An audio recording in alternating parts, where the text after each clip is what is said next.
coders. I hope you all are doing great. So आज का जो वीडियो है वो बहुत ही इंटरेस्टिंग होने वाला है एक्चुअल में, क्योंकि हम लोग जो है ना इसके अंदर जावा को अच्छे से समझ रहे होंगे इन डेप्थ की जावा एक्चुअल में है क्या। अब हमने जो है मैंने भी कॉलेज टाइम में मेरे बहुत सारी डेफिनेशंस पढ़ी थी। व्हाट इज जावा गूगल पर अलग अलग डिफरेंट डिफरेंट वेबसाइट्स पर कि what is Java platform independence object oriented, पर ये चीज़ें एक्चुअल में है क्या, ये इतना अच्छे से मेरे को तब समझ में नहीं आती थी। ठीक है, बट वही चीज़ आज हम थोड़ा समझने की कोशिश करेंगे अच्छे से।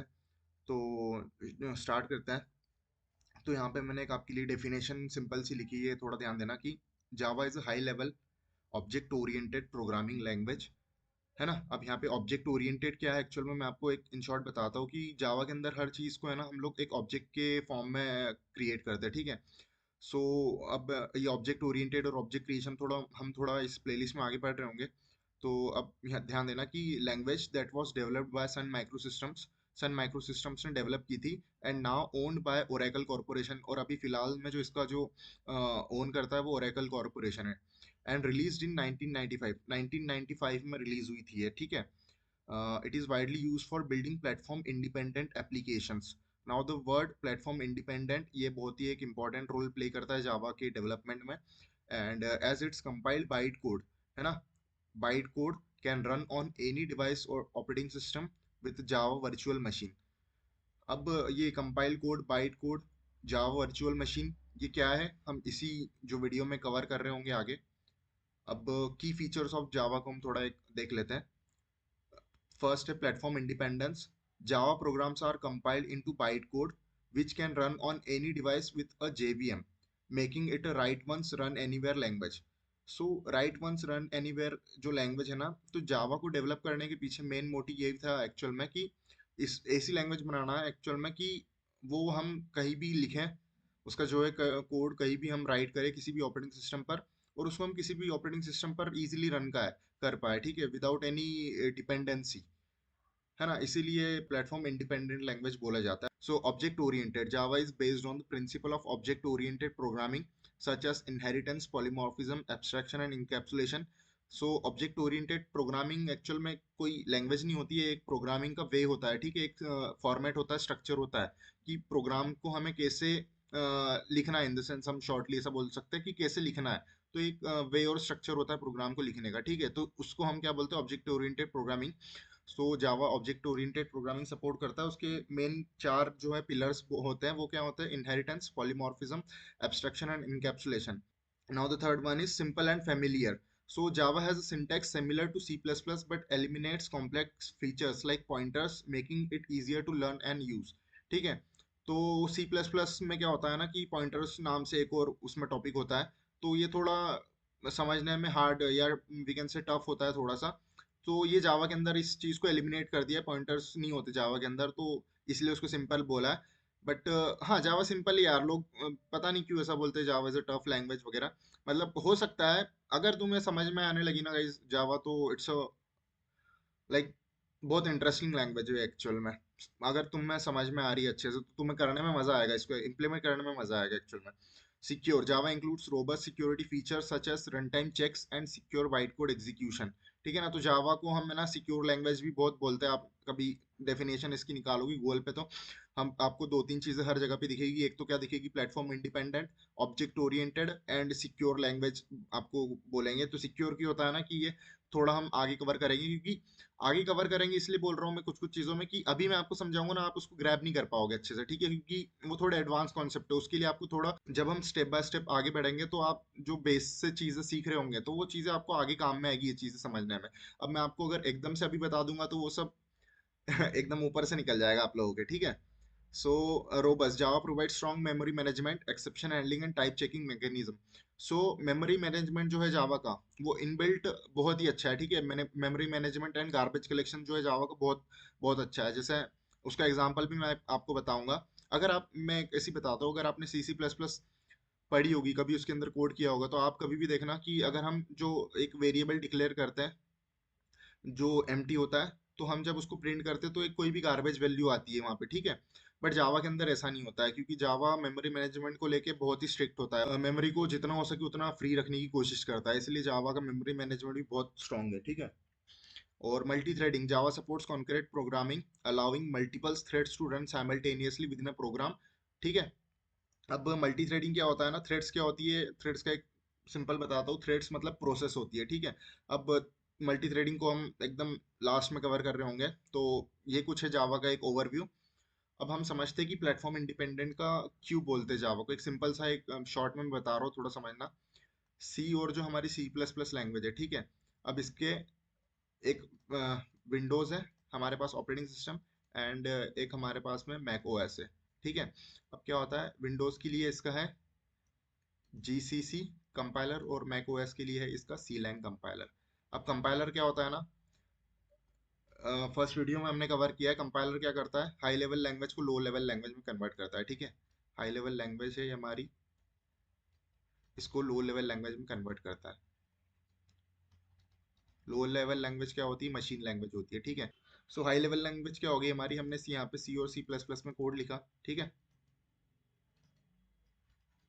अब क्या किया हमने, कंपाइलर को दिया, कंपाइलर ने उसको लो लेवल लैंग्वेज में कन्वर्ट किया और उसके ऊपर एग्जीक्यूशन परफॉर्म किया, ठीक है। सेम macOS के अंदर हाई लेवल लैंग्वेज को कंपाइलर को दिया, कंपाइलर ने उसको लो लेवल लैंग्वेज के अंदर कन्वर्ट किया एंड देन एग्जीक्यूशन परफॉर्म हुआ, ठीक है। बट यहाँ पे क्या है ना कि जो कंपाइल हुआ, जो लो लेवल लैंग्वेज जो है, ये है ना, कभी भी मशीन स्पेसिफिक लैंग्वेज हम क्यों बोलते हैं, machine specific language, just because specific मतलब कि जो भी ऑपरेटिंग सिस्टम है वो वही लैंग्वेज समझ सकता है, ठीक है। अब जैसे ये जो लो लेवल लैंग्वेज में जो भी कोड कन्वर्ट हुआ है यहाँ पे सी सी प्लस प्लस का, तो ये विंडोज जो लैंग्वेज समझता है उसी के अंदर कन्वर्ट हुआ है, ठीक है। तो वो विंडोज ही समझ पाएगा और एग्जीक्यूशन कर पाएगा। अगर ये कोड को आप लोग यहाँ पर मैक ओएस के अंदर अगर दोगे और यहाँ पे इसको बोलोगे कि भाई यहाँ पे एग्जीक्यूशन परफॉर्म कर, तो ये नहीं कर पाएगा। क्यों? क्योंकि जो विंडोज के अंदर कंपाइल हुआ है, तो विंडोज ऑपरेटिंग सिस्टम के हिसाब से कंपाइल हुआ है, ठीक है। अब उसको मैक ओएस जो ऑपरेटिंग सिस्टम है वो नहीं समझ पाएगा, तो वो एग्जीक्यूट होगा ही नहीं यहाँ पे। सो इन शॉर्ट, जो हम सी सी प्लस प्लस का जो भी कोड यहाँ पे कंपाइल करते हैं और उसको अगर हम मैक ओएस के विंडोज पे कंपाइल करते हैं और उसको हम मैक ओएस पे अगर रन करने की कोशिश करते हैं, तो वो रन नहीं होगा, ठीक है। तो ये एक ड्रॉबैक था, मतलब तो इस चीज को ओवरकम करने के लिए जावा को इंट्रोड्यूस और डेवलप किया गया। ओके, सो अब यहाँ पे समझना, हम जब भी जावा को हमारे ऑपरेटिंग सिस्टम के ऊपर इंस्टॉल करते हैं, ठीक है, हमारी मशीन के ऊपर इंस्टॉल करते हैं, तो अब सपोज हमारे यहाँ पे है एक विंडोज, ठीक है, एक यहाँ पर है हमारे पास में मैक ओएस, ठीक है, और एक है हमारे यहाँ पे लिनक्स, ठीक है। अब क्या होता है कि हम जब भी जावा को इंस्टॉल करते हैं तीनों मशीन के अंदर, तो इसके अंदर इंस्टॉलेशन की जो प्रोसेस होती है, तो सेम कहाँ तक होती है, ध्यान रखना। जो जेडीके में कंपाइलर तक की जो स्टेज होती है ना, कंपाइलर, ये तीनों इसके अंदर सेम होते हैं, ठीक है ना।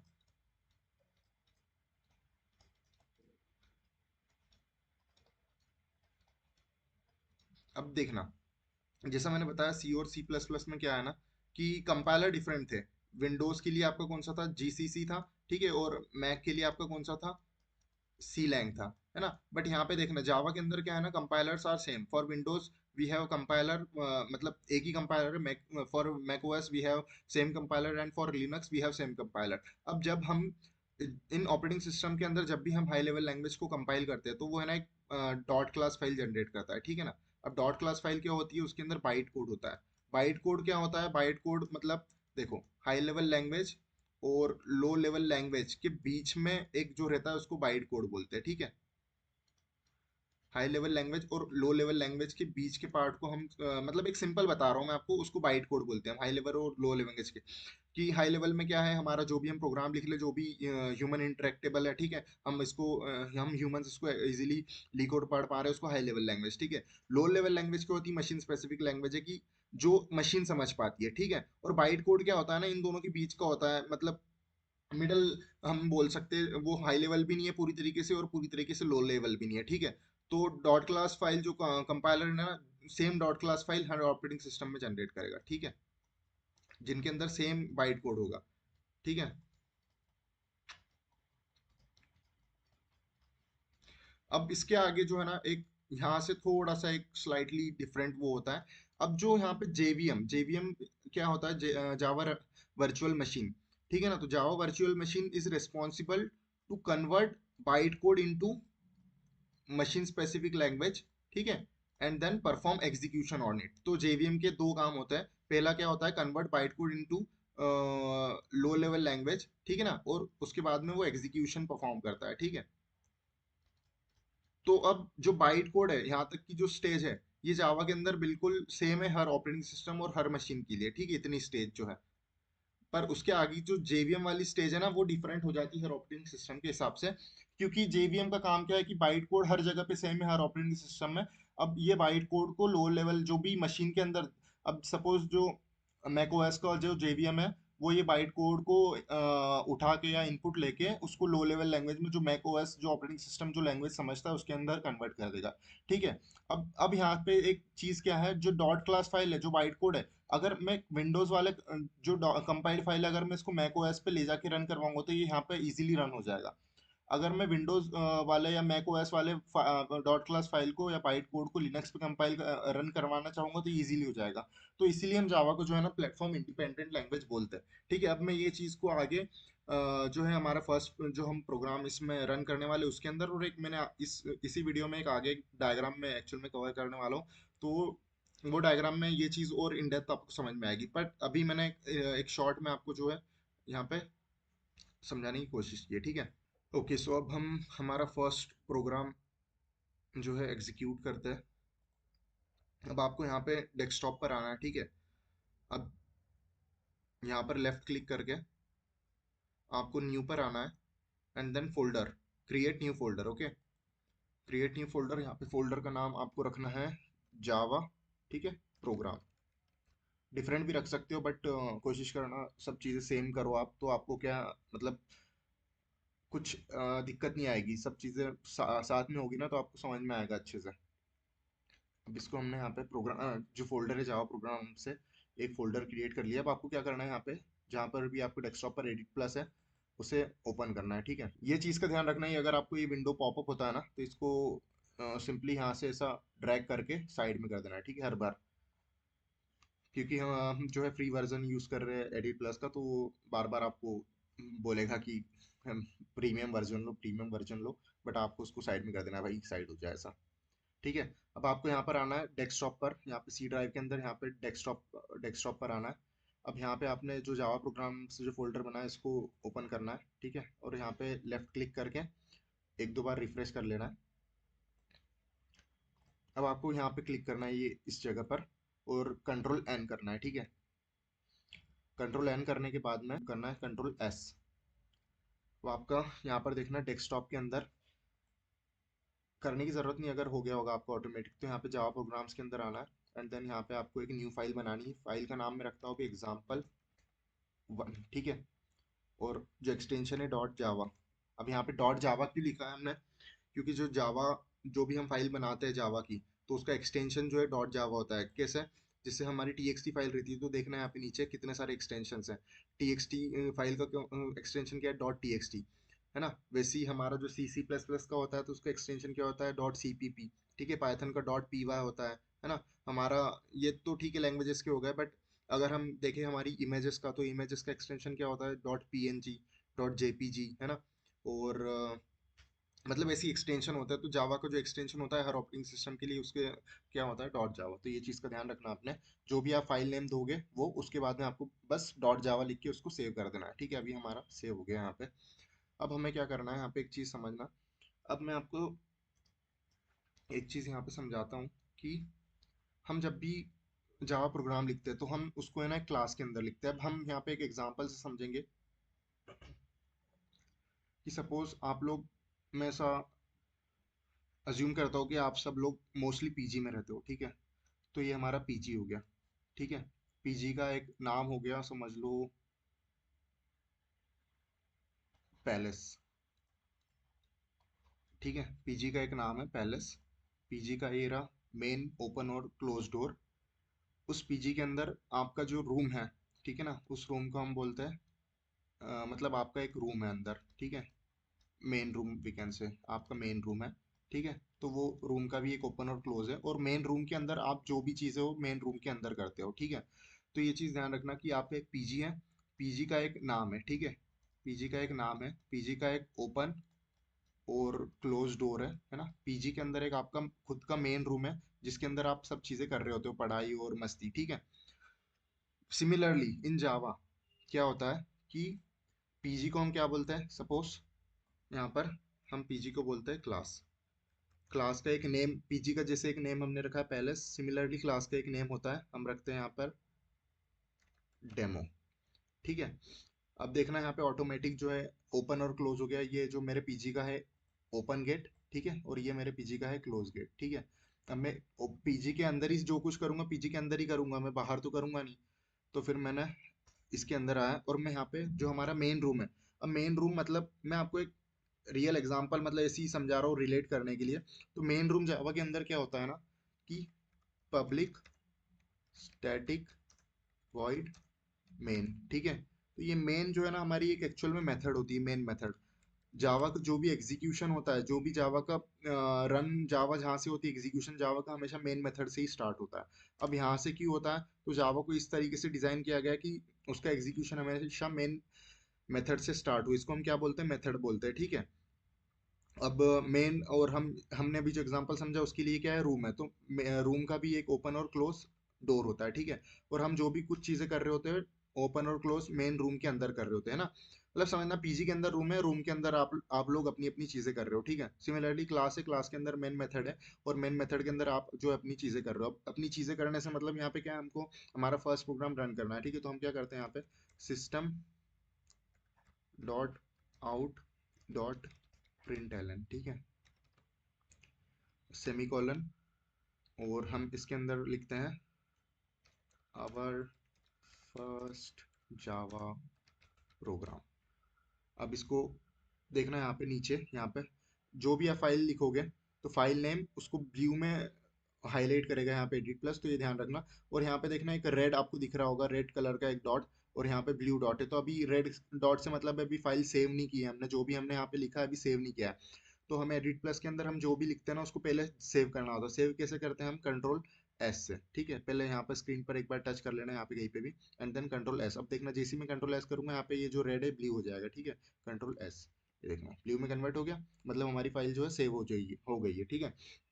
अब अब हमें क्या करना है यहाँ पर, एक चीज आपको मैं दिखाता हूँ, ध्यान देना यहाँ पे थोड़ा। जो भी आपका फोल्डर है, ठीक है, जो हमने फोल्डर बनाया अभी यहाँ पे, कहाँ गया हमारा फोल्डर, जावा प्रोग्राम, ये इसको यहाँ पे आपने ओपन करना। अब यहाँ पे ये देखना, अब हमने एक ही फाइल क्रिएट की थी यहाँ पे एग्जाम्पल वन नाम से, बट ये जो ये वाली फाइल है ये ऑटोमेटिक क्रिएट होगी। तो ये एक्चुअल में ना जावा क्रिएट करता है। डॉट बी ए के जो एक्सटेंशन होता है वो क्या होता है ना, बैकअप फाइल होती है। ठीक है। तो जावा ऑटोमेटिकली हमारे प्रोग्राम्स की बैकअप फाइल बना देता है, बट हमें इसकी कोई ज़रूरत नहीं होती है। तो इसको आपने सिंपली क्या करना है ना, डिलीट कर देना है। सिर्फ बैकअप फाइल को है ना, जिसके पीछे एक्सटेंशन जो है डॉट बी ए के लिखा है ना, बी ए की का फुल फॉर्म जो होता है वो बैकअप होता है। ठीक है। तो बैकअप फाइल कौन क्रिएट करता है, जावा क्रिएट करता है। तो हम इसे डिलीट कर देते हैं यहाँ पे। तो अब देखना हमारे पास में यहाँ पे सिर्फ और सिर्फ एक ही फाइल है जावा के अंदर, फोल्डर के अंदर। ठीक है। तो हम क्या करते हैं, हम आए हमारे एडी प्लस में, और हमें क्या करना है यहाँ पे नीचे जो ब्लू है ना, यहाँ पे इसके ऊपर आना है, होवर करना है, एंड देन लेफ्ट क्लिक करके यहाँ पे कमांड प्रॉम्प्ट पर जाना है। ठीक है। अब जब हम कमांड प्रॉम्प्ट पर आने के बाद में यहाँ पे देख लेना आप सही, जो आपका जो पाथ है वो सही है कि नहीं। सही होगा वैसे यहाँ से आप जब करते हो तो। अब यहाँ पर थोड़ा सा ध्यान देना, अब आपको यहाँ पे एक कमांड लिखनी है। ठीक है। जावा सी, सब यहाँ पे स्मॉल लेटर्स में चल रहा है। ठीक है। जावा सी स्पेस। अब यहाँ पे आपको क्या करना है ना, आपको यहाँ पे फाइल नेम लिखना है। आपको फाइल नेम हमने क्या रखा है देखना है यहाँ पे, एग्जाम्पल वन डॉट जावा। जब फाइल सेव कर रहे थे वो टाइम पे जो नेम लिखा है वो लिखना है, एग्जाम्पल वन डॉट जावा।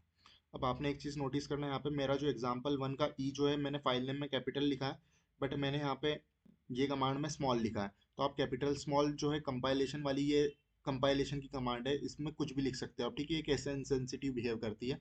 जावा सी जो है, हम इसे इन शॉर्ट जो हमारा जावा है उसको हम क्या बोल रहे हैं कि भाई जावा ये वाली जो एग्जाम्पल वन नाम की जो फाइल है इसको कंपाइल करो, है ना, सी स्टैंड्स फॉर कंपाइल, इसलिए हमने क्या लिखा है जावा सी। और हम प्रेस करेंगे एंटर। हमने जैसे ही प्रेस किया एंटर, ये हमारी फाइल जो सक्सेसफुली कंपाइल हो चुकी है। अब आपको कैसे पता सक्सेसफुली कंपाइल कैसे हो चुकी है, तो ये आपकी जो नेक्स्ट लाइन पे ऑटोमेटिकली आ गया, विदाउट थ्रोइंग और शोइंग एनी एरर। तो ये सक्सेसफुली कंपाइल हो गई। अब कंपाइल होने से मतलब क्या है, जैसा मैंने आपको बताया कि कंपाइल होने के बाद में क्या जनरेट होती है, डॉट क्लास फाइल जनरेट होती है ना, और डॉट क्लास फाइल में क्या होता है, बाइट कोड होता है। तो अब आपने यहाँ पे देखना, हमने जो फोल्डर क्रिएट किया था हमारा, तो देखना हमने यहाँ पे एग्जाम्पल वन नाम से हमारी जो जावा फाइल है, बट यहाँ पे देखना एक और ऑटोमेटिकली एक फाइल जनरेट हो गई। ये कौन सी फाइल है देखना, यहाँ पे उसका एक्सटेंशन क्या है, डॉट क्लास फाइल। यहाँ पे भी लिखा है टाइप क्या है, डॉट क्लास फाइल, ठीक है ना। तो डॉट क्लास फाइल अगर मैं इसे ओपन करूंगा, नोट ठीक है, नोट पैड में कर लेते हैं जस्ट वंस। अब देखना डॉट क्लास फाइल को मैंने यहाँ पे ओपन किया, ठीक है। तो कैसा है ये, देखना हाई लेवल लैंग्वेज और लो लेवल लैंग्वेज के बीच का है ये, मिडल पार्ट बोल सकते हैं हम, ठीक है ना। मतलब कुछ कुछ चीजें हम यहाँ पे पढ़ पा रहे हैं और कुछ कुछ चीजें नहीं भी पढ़ पा रहे, तो ये बाइट कोड होता है एक्चुअल में, ठीक है। अब ध्यान देना यहाँ पे, तो हमने क्या किया, कंपाइल करी फाइल को, तो ऑटोमेटिकली डॉट क्लास फाइल जो जनरेट हो गई हमारी यहाँ पे। अब हम क्या करते हैं ना, एग्जीक्यूशन की कमांड लिखते हैं, ठीक है, हमारा ये प्रोग्राम। अब मैं आता हूँ कमांड प्रॉम्प्ट में, अब मैं यहाँ पे लिखता हूँ कमांड जावा, ठीक है। अब हम एग्जीक्यूशन की कमांड लिख रहे हैं। दो चीज़ें, दो स्टेज होती है यहाँ पे, ठीक है। कंपाइल करते हैं हम पहले फाइल को, and after compilation we go for execution. Execution की कमांड क्या होती है, जावा स्पेस। अब ये मत बोलना आप लोगों ने कि कंपाइलेशन के लिए अगर हमने जावा के साथ में सी लिखा है तो एग्जीक्यूशन के लिए यहाँ पे जावा के साथ में ई लिखना पड़ेगा। ऐसा कोई कॉन्सेप्ट जावा ने बनाया नहीं है, ठीक है। तो आपको क्या करना है, यहाँ पे जावा और स्पेस लिखना है, और आपको यहाँ पे ना क्लास नेम लिखना है, ठीक है। अब कंपाइलेशन के टाइम पे ये चीज़ थोड़ा ध्यान रखना, मेरे को भी कंफ्यूजन होता था पहले। कंपाइल जब हम जावा सी लिखते तो यहाँ पे फाइल नेम देना होता है, ठीक है। और जब हम जावा लिखते सिर्फ एग्जीक्यूशन के लिए, तो एग्जीक्यूशन कहाँ से किसका होता है, क्लास का होता है। तो अभी हमने यहाँ पे क्लास नेम हमारा क्या है, डेमो है, तो अब हम यहाँ पे क्या लिखेंगे, डेमो, ठीक है, जावा डेमो। अब यहाँ पे एक्सटेंशन डॉट जावा वगैरह लिखने की कोई ज़रूरत नहीं है, सिंपली आपको जावा स्पेस और क्लास नेम लिखना है। क्लास नेम हमारा क्या है यहाँ पे, डेमो, ठीक है ना। मतलब वही पीजी है, पीजी का नाम लिखना है आपको यहाँ पे, ठीक है। तो हमने पीजी का नाम क्या दिया था यहाँ पे, डेमो। मतलब इधर पैलेस दिया था, बट यहाँ पे क्या है, डेमो। तो अब हम एंटर प्रेस करते, सो ये देखिए हमारा जो फर्स्ट जावा प्रोग्राम है एक्चुअल में, वो सक्सेसफुली हमने एग्जीक्यूट कर दिया है। तो आप लोग भी ट्राई करना कि सिंपल मेरे जैसा सेम प्रोग्राम बनाओ, पहला फर्स्ट प्रोग्राम उसको एग्जीक्यूट करो, एंड देन आप उसके अंदर कुछ भी चेंजेस कर सकते हो, लाइक एसओपी। यहाँ पे आप इसके अंदर है ना आपका नाम वगैरह डाल के देखना। मैं डालता हूँ यहाँ पे मध्य कोडर्स, ठीक है। अब देखना यहाँ पे वापस से मैंने इसके अंदर कोई चेंजेस किए, तो यहाँ पे जो मेरा आइकन है वो भी रेड है ना, मतलब फाइल सेव नहीं है। तो मैं यहाँ पे क्लिक करके कंट्रोल एस प्रेस करूंगा, तो अब मेरी फाइल जो सेव हो चुकी है। अब मैं सेम प्रोसेस क्या है, मैं गया यहाँ पे इसके ऊपर, फाइल क्योंकि ब्लू में हाईलाइट है तो मतलब यही फाइल खुली हुई है। मैंने यहाँ पे किया लेफ्ट क्लिक, मैं गया यहाँ पे कमांड प्रॉम्प्ट, ठीक है। मैंने कमांड प्रॉम्प्ट पे वापस से जो कंपाइलेशन की मेरी जो कमांड है वो क्या है, बोलना आपने जावा, है ना, c for compilation space, file name मेरा क्या है, example1.java, ठीक है। अब मैं प्रेस करूंगा एंटर, ये फाइल मेरी हो गई सक्सेसफुली कंपाइल, ठीक है। अब मैं यहाँ पे एक चीज़ थोड़ी सी आपने ध्यान देना, मैं यहाँ पे एग्जीक्यूशन की कमांड लिखता हूँ, मैंने लिखा जावा, ठीक है। अब एग्जीक्यूशन के लिए क्या करते हैं हम लोग, स्पेस और क्लास नेम। अब अगर मैंने यहाँ पे क्लास नेम जो है, अब यहाँ पे ध्यान देना, मेरा क्लास नेम यहाँ पे क्या है, डी कैपिटल है, मैंने यहाँ पे शॉर्ट मतलब स्मॉल लेटर्स में लिखा मैंने, और मैंने प्रेस किया एंटर। तो देखो मेरे को यहाँ पे एरर थ्रो कर रहा है, एरर क्या कर रहा है, कुड नॉट फाइंड और लोड मेन क्लास डेमो। मतलब डेमो नाम की कोई क्लास है ही नहीं, उसको मिल ही नहीं रही है, इसलिए वो एरर थ्रो कर रहा है कि ये क्लास मेरे को मिल ही नहीं रही है, ठीक है ना। तो मैंने क्या बोला, फाइल नेम में आप स्मॉल लिखो कैपिटल लिखो वो चल जाएगा, बट आप जब भी एग्जीक्यूशन की कमांड लिखते हो, जब आप क्लास में लिखते हो, तो आपको बहुत स्पेसिफिक होना पड़ता है। अगर डी कैपिटल है तो आपको डी कैपिटल ही लिखना है, ठीक है। तो मैं वापस से करता हूँ उसको जावा, और मैं अब डी कैपिटल डालता हूँ यहाँ पे डेमो, ठीक है, और प्रेस एंटर। तो यहाँ पर आगे मध्य कोटेस प्रिंट हो गए, ठीक है। तो ये चीज़ आपने करके देखना, इससे आपको चीज़ें समझ में आएगी अच्छे से। और अब ये चीज़ को हम जो है अच्छे से, जो ये काम जो हुआ, हमने जो कमांड लिखी एंड देन कंपाइल की डॉट क्लास फाइल जो जनरेट हुई, जो मैंने आपको दिखाई यहाँ पर, एंड देन उसके बाद में हमने जो एग्जीक्यूशन की कमांड लिख के जो हमारा प्रोग्राम का एक सक्सेसफुली एग्जीक्यूट करवाया। तो ये इंटरनली काम कैसे हुआ, हम ये चीज़ थोड़ा एक डायग्रामेटिकली समझने की कोशिश करते हैं। तो अब ध्यान देना यहाँ पर,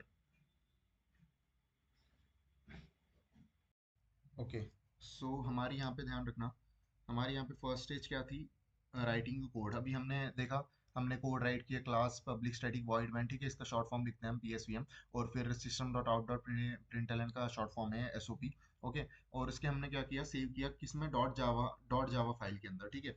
अब यहाँ पे ध्यान रखना कि डॉट जावा जो फाइल है वो एज एन इनपुट काम करती है किसके लिए, कंपाइलर के लिए। हम यहाँ पे थोड़ा ध्यान रखना। अब हम एंटर करते हैं स्टेज टू में। तो स्टेज टू क्या है, यहाँ पे कंपाइलेशन होता है यहाँ पे, ठीक है। क्या होता है कंपाइलेशन में, high level language to byte code में कंपाइल होते हैं, ठीक है, high level language to byte code में जो हमारा जो कोड है वो कन्वर्ट होता है सिंपली वी कैन से। तो यहाँ पे एक लाइन पढ़ना आपने, compiler converts dot Java file into dot class file which contains byte code, ठीक है। तो जो डॉट क्लास फाइल होती है वो बाइट कोड कंटेन करती है। क्या हुआ यहाँ पे कि स्टेज टू में क्या हुआ, कंपाइलर ने डॉट जावा फाइल को कन्वर्ट किया डॉट क्लास फाइल में, और डॉट क्लास फाइल में क्या होता है, बाइट कोड कंटेन करते ही, ठीक है। अब अब यहाँ पे हम जब, ये हो गया हमारा जावासी वाला कमांड, ठीक है, जावासी कमांड हम टाइप करने के बाद में जो है डॉट क्लास फाइल जनरेट होकर उसके अंदर रहता है बाइट कोड। अब जो है हम टाइप करते हैं दूसरी नेक्स्ट कमांड जो है जावा और क्लास नेम। तो अब जावा क्लास नेम में क्या होता है ना, जेवीएम एक्शन में आता है, ठीक है। JVM stands for Java virtual machine which is responsible to convert byte code into low level language और machine code, and further it is responsible for the execution of the program, ठीक है। तो JVM जो है ना दो काम करता है यहाँ पे इंटरनली, दो काम होते हैं जेवीएम के। यहाँ पे क्या होता है, फर्स्ट काम क्या होता है उसका, पार्ट वन में क्या करता है वो, कि जो भी बाइट कोड रहता है, तो बाइट कोड को जो है ना मशीन लेवल लैंग्वेज और we can say low level language में वो कन्वर्ट करता है। अब जेवीएम है ना हर ऑपरेटिंग सिस्टम के लिए अपना अपना डिजाइन किया हुआ है, जैसे विंडोज के लिए है ना, लिनक्स के लिए, मैक ओएस के लिए अपना अपना डिजाइन किया हुआ है। तो ये डॉट क्लास फाइल जो रहती है जो बाइट कोड कंटेन करती है, तो बाइट कोड को ये है ना उस जो भी, जैसे विंडोज जो लैंग्वेज समझता है, जो विंडोज ऑपरेटिंग सिस्टम तो जो लैंग्वेज समझता है वो इस बाइट कोड को उसमें कन्वर्ट करके एग्जीक्यूशन परफॉर्म करता है, ठीक है। और सिमिलरली फॉर मैक ओएस जो जेवीएम है वो इस बाइट कोड को उठा मतलब एज एन इनपुट लेके उसको जो मैक ओएस जो ऑपरेटिंग सिस्टम जो लैंग्वेज समझता है उसके अंदर कन्वर्ट करके एग्जीक्यूशन परफॉर्म करता है। And similarly for Linux also, जो ये बाइट कोड को लेके जेवीएम, लिनक्स का जो जेवीएम है वो उसको लिनक्स जो लैंग्वेज समझता है उसके अंदर कन्वर्ट करके और उस एग्जीक्यूशन परफॉर्म करता है, ठीक है। तो यहाँ पे जेवीएम के दो जो दो काम है वो ध्यान रखना आपने। मतलब मैं आपको इसलिए इतना बता रहा हूँ गाइस, ये बताने के पीछे मेरा मोटिव ये है क्योंकि इसके ऊपर इंटरव्यू के अंदर क्वेश्चंस पूछे जाते हैं, क्योंकि जावा का मेन मोटिव क्या है, मैंने जैसा आपको बताया कि Java is platform independent language है ना। तो प्लेटफॉर्म इंडिपेंडेंट से जो है ना बहुत सारे क्वेश्चंस पूछते हैं कि why Java is said as platform independent language, ठीक है। तो उसका यही पूरा जो बेस है, क्या बेस है कि compiler is responsible to generate dot class file contains byte code है ना, and then byte code acts as an input for JVM. अब जेवीएम जो है हर जो ऑपरेटिंग सिस्टम है उसके लिए अपना अपना बनाया गया है, ठीक है।